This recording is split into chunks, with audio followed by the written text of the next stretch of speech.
جی تو میرے بیٹے آج ہم اگلا ٹاپک پڑھنے لگے ہیں اسلامیات کا، جس کا عنوان ہے توحید۔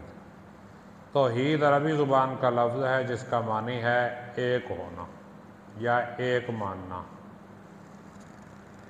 اسلامی عقائد میں سب سے پہلا عقیدہ توحید ہے، یعنی اسلام کے جتنے بھی عقائد ہیں، 5 جو بنیادی عقائد ہیں، ان میں سے پہلا عقیدہ کون سا ہے؟ توحید کا۔ توحید کے لغوی معنی ہیں ایک ماننا، یکتا جاننا۔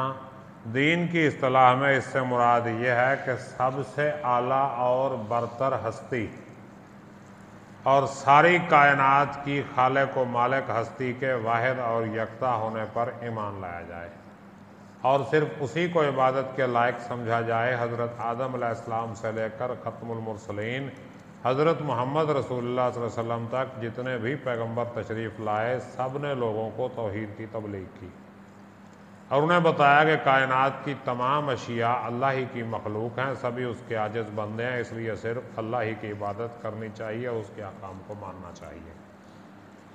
یعنی توحید کے حوالے سے جو غلط عقائد ہیں وہ ہیں 2۔ شاید میں نے پہلے بھی آپ کو بتایا تھا کہ توحید کے حوالے سے 2 غلط عقائد جو ہیں وہ رائج ہیں۔ پہلا انکار خدا، یعنی خدا کو ہم مانتے ہی نہیں، ہے ہی نہیں، یہ غلط عقیدہ ہے، اس کو کفر کہتے ہیں۔ اور دوسرا غلط عقیدہ جس کو شرک کہتے ہیں کہ ہاں اللہ تو ہے لیکن وہ اکیلا نہیں ہے، اس کے ساتھ اس کی ذات میں یا اس کی صفات میں یا اس کی عبادت میں کوئی شریک ہے۔ تو جس وقت اسلام آیا اس وقت یہ دونوں عقائد موجود تھے، یعنی کفر بھی موجود تھا اور شرک بھی موجود تھا۔ تو اللہ تعالیٰ نے دونوں غلط عقائد کا رد پیش کیا، کفر کا بھی اور شرک کا بھی، یعنی وجود باری تعالیٰ کو بھی ثابت کیا اور اس کے ایک ہونے کو بھی ثابت کیا۔ تو دونوں چیزیں جو ہیں اسلام کے عقیدے میں شامل ہیں کہ پہلی بات اللہ ہے اور اگر ہے تو ایک ہے۔ ٹھیک ہو گیا؟ تو وجود باری تعالیٰ کے جو دلائل ہیں، بڑی سیدھی سی بات ہے کہ ہم سائنٹیفکلی بھی اس کو پروو کر سکتے ہیں کہ جو میٹر ہے، مادہ، یہ نہ خود بنتا ہے نہ یہ فنا ہوتا ہے، اس کو بنانے والا چاہیے۔ اور جو نیوٹن کا لا آف انرشیا ہے، یعنی کوئی چیز حرکت میں ہے تو وہ حرکت میں رہے گی اور اگر ساکن ہے تو ساکن رہے گی۔ تو یہ کائنات اس وقت حرکت میں ہے اور کہتے ہیں کہ بگ بینگ ہوا اور اس کے بعد یہ کائنات حرکت میں آئی، تو کسی نے اس کو حرکت میں دیا تو یہ حرکت میں آئی، ورنہ اس نے کہاں حرکت میں آنا تھا۔ وجود باری تعالیٰ کے بارے میں بات ہو رہی ہے کہ جب بھی ہم کسی بنی ہوئی چیز کو دیکھتے ہیں تو ہمارا ذہن اس کو بنانے والے کی طرف منتقل ہو جاتا ہے، یعنی کوئی بھی بنی ہوئی چیز دیکھیں تو ہمارے ذہن میں یہ بات آتی ہے کہ اسے کسی نہ کسی نے بنایا ہوگا۔ مکان کو دیکھیں تو معمار کا تصور آ جاتا ہے، معمار یعنی مستری۔ گھڑی کو دیکھیں تو گھڑی ساز کا تصور ذہن میں آتا ہے، کیونکہ ہم یہ سوچ بھی نہیں سکتے کہ کوئی مکان معمار کے بغیر اور کوئی گھڑی ساز کے بغیر بن سکتی ہے۔ اسی طرح جب کائنات پر غور کیا جائے تو ضرور اس کے بنانے والے کا خیال آئے گا، کیونکہ کوئی صحیح ذہن اس بات کا تصور نہیں کر سکتا کہ اتنا بڑا منظم و مربوط جہان کسی بنانے والے کے بغیر خود بخود بن گیا ہو۔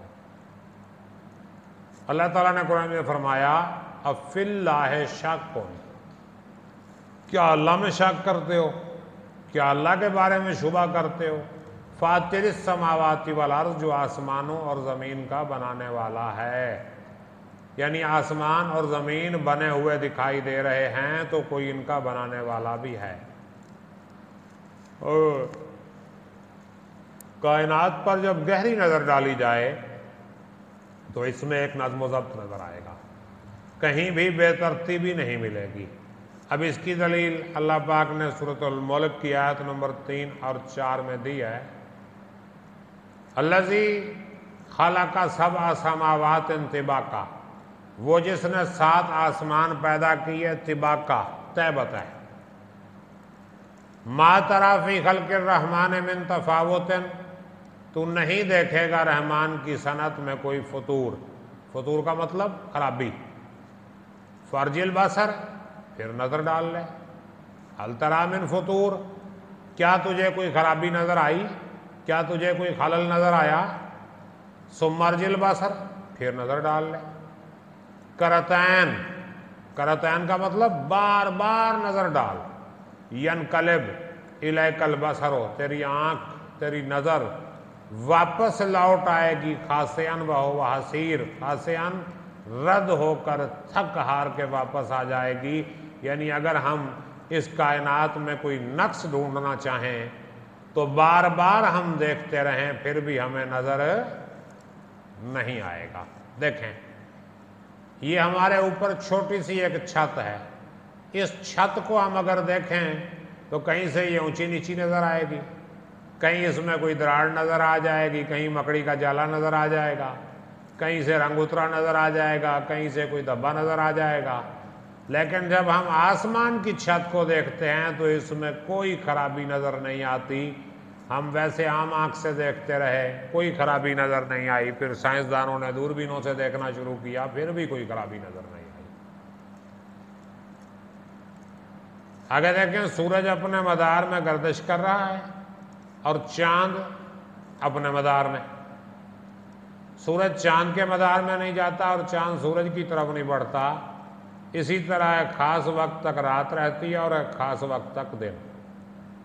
لَلشَّمْسُ يَنبَغِي لَهَا أَن تُدْرِكَ الْقَمَرَ، نہ تو سورج کی مجال ہے کہ وہ چاند کو جا پکڑے. وَلَا اللَّيْلُ سَابِقُ النَّهَارِ، اور نہ رات دن سے پہلے آ سکتی ہے.